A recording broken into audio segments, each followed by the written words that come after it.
ఢిల్లీలో AP CM Chandrababu Naidu పర్యటిస్తున్నారు. పలువురు కేంద్ర మంత్రులతో సీఎం భేటీ అయ్యారు. ముందుగా కేంద్ర మంత్రి ప్రహ్లాద్ జోషిని సీఎం కలిశారు. గ్రీన్ ఎనర్జీ ప్రాజెక్టులో ఏపీకి సహకరించాలని కోరారు. అనంతరం రక్షణ శాఖ మంత్రి రాజ్నాథ్ సింగ్తో సీఎం భేటీ అయ్యారు. BEL defence complex, HAL, AMCA కార్యక్రమంతో పాటు ఆంధ్రప్రదేశ్ యొక్క వ్యూహాత్మక రక్షణ, ఏరోస్పేస్ కార్యక్రమాలపై చర్చించారు. సజ్జల భార్గవ్ రెడ్డికి సుప్రీంకోర్టులో ఊరట దక్కలేదు. ఎస్సీ ఎస్టీ అట్రాసిటీ కేసులో ముందస్తు బెయిల్ ఇచ్చేందుకు సుప్రీంకోర్టు నిరాకరించింది. నిబంధనల ప్రకారం ఎస్సీ ఎస్టీ అట్రాసిటీ కేసుల విచారణ ప్రత్యేక కోర్టులో బెయిల్ కోసం దరఖాస్తు చేసుకోవాలని జస్టిస్ పంకజ్ మిత్తల్, ఎస్వీఎన్ భట్టి ధర్మాసనం స్పష్టం చేసింది. ఇలాంటి కేసులో బెయిల్ సులభంగా వస్తే ప్రతి ఒక్కరూ రెచ్చిపోతారని ఆగ్రహాన్ని వ్యక్తం చేసింది. విజయవాడ గన్నవరం విమానాశ్రయంలో ఎయిర్పోర్ట్ అడ్వైజరీ కమిటీ సమావేశం నిర్వహించారు. దేశంలోని వివిధ ప్రాంతాలకు ప్రయాణికుల సౌకర్యార్థం గన్నవరం విమానాశ్రయం నుంచి పెంచాల్సిన విమాన సర్వీసులపై అధికారులతో విజయవాడ ఎంపీ కేశినేని శివనాథ్, ఎంపీ బాలశౌరి చర్చించారు. ఈ సమావేశంలో airport advisory committee chairman MP Balashowry, vice chairman MP Kesineni Sivanath, airport director Lakshmikanth Reddy పాల్గొన్నారు.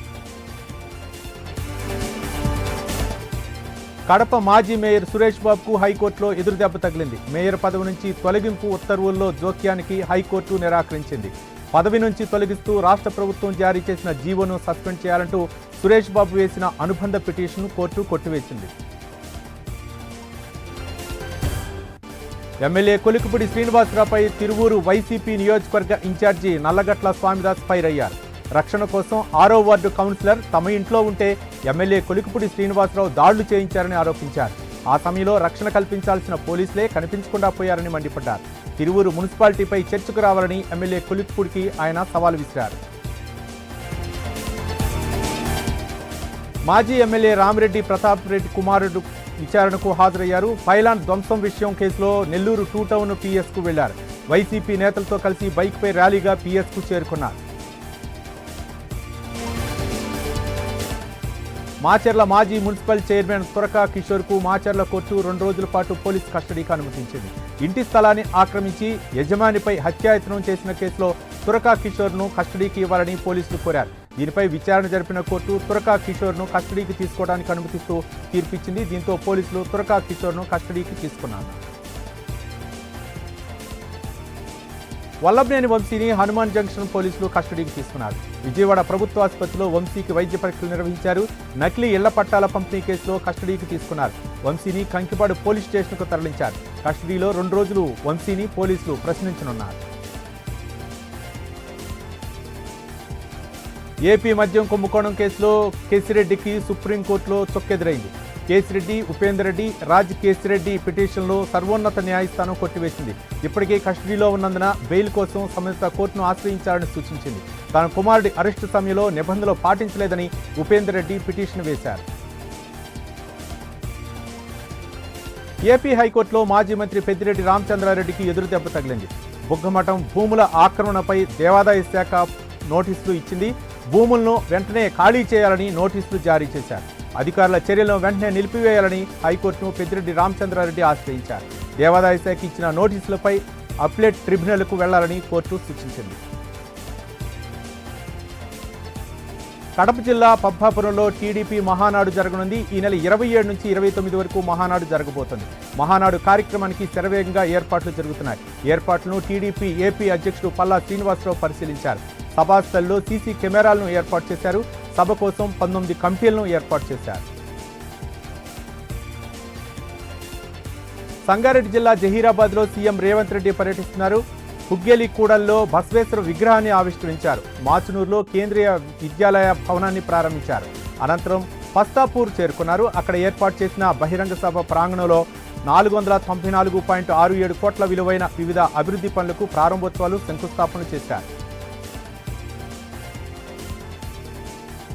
సీఎం రేవంత్ రెడ్డిపై ఎక్స్ వేదికగా మాజీ మంత్రి హరీష్ రావు ఫైర్ అయ్యారు. సీఎం జహీరాబాద్ పర్యటన సందర్భంగా రైతుల్ని అరెస్ట్ చేయడాన్ని తీవ్రంగా ఖండిస్తున్నానన్నారు.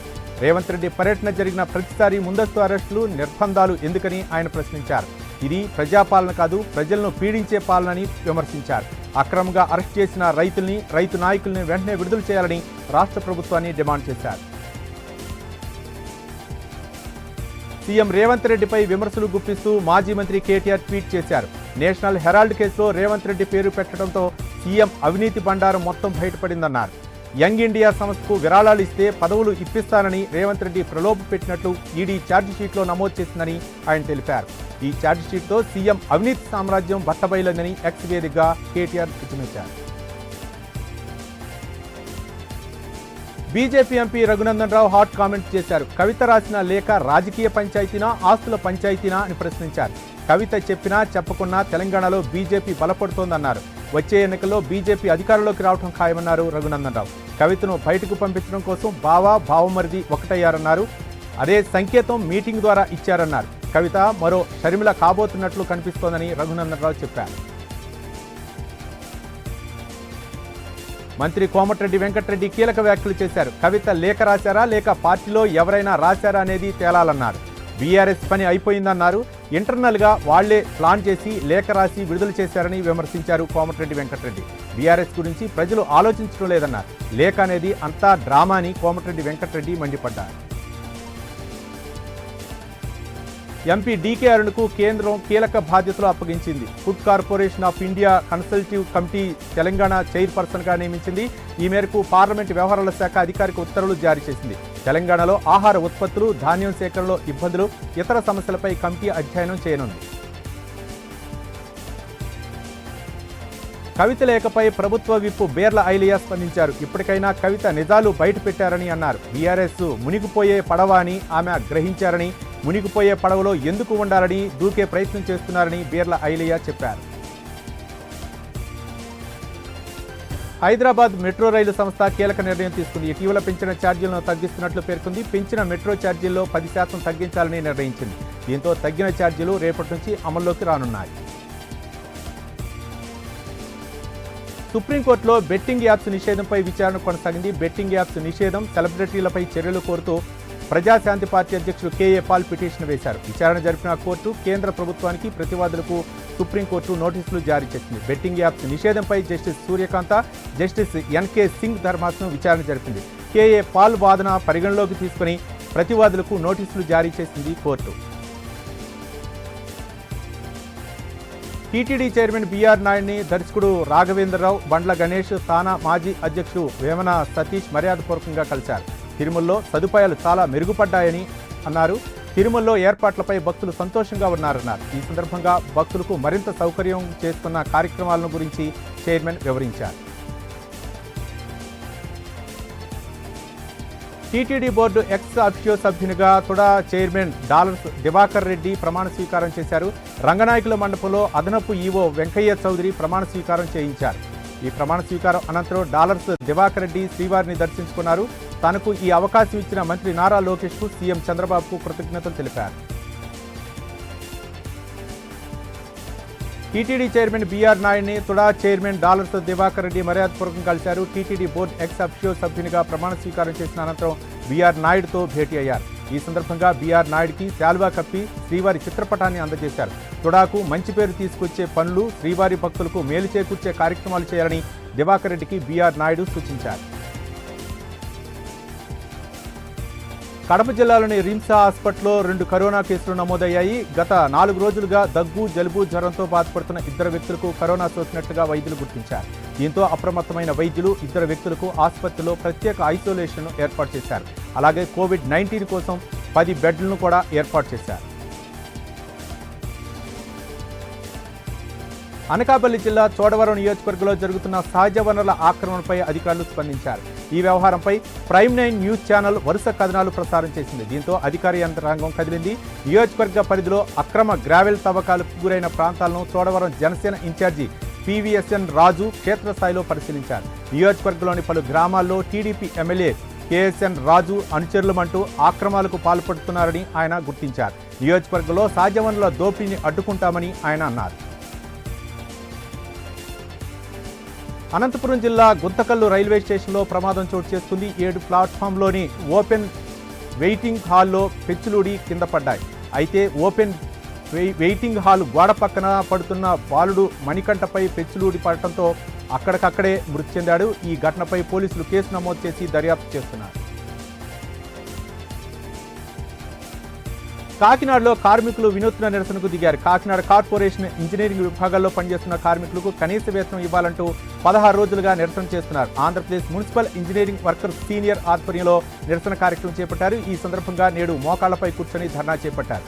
ఇప్పటికైనా సమస్యను పరిష్కరించాలని డిమాండ్ చేశారు. వరంగల్ జిల్లా కలెక్టరేట్లో ఘరానా మోసం వెలుగు చూసింది. కలెక్టర్ కార్యాలయంలో ఉద్యోగాలు ఇప్పిస్తారని అమాయకుల్ని మోసం చేశాడో కేటుగాడు.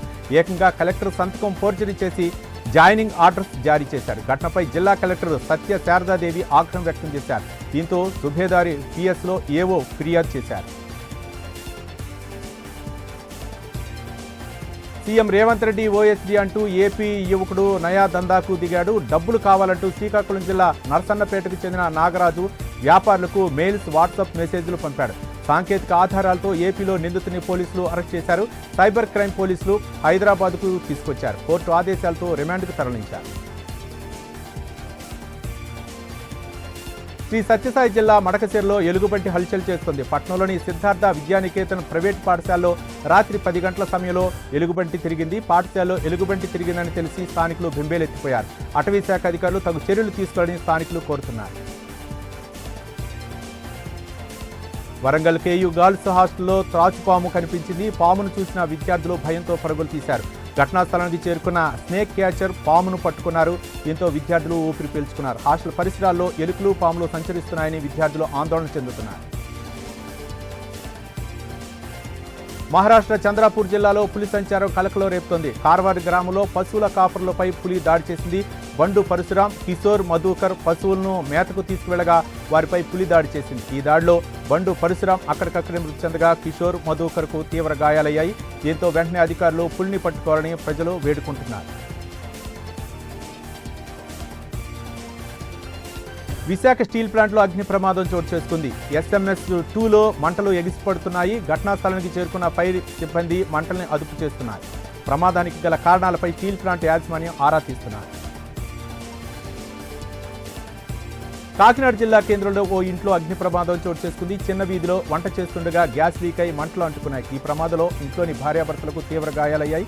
క్షతగాత్రులను స్థానిక ఆసుపత్రికి తరలించారు. ఘటనా స్థలానికి చేరుకున్న ఫైర్ సిబ్బంది మంటల్ని అదుపు చేశారు.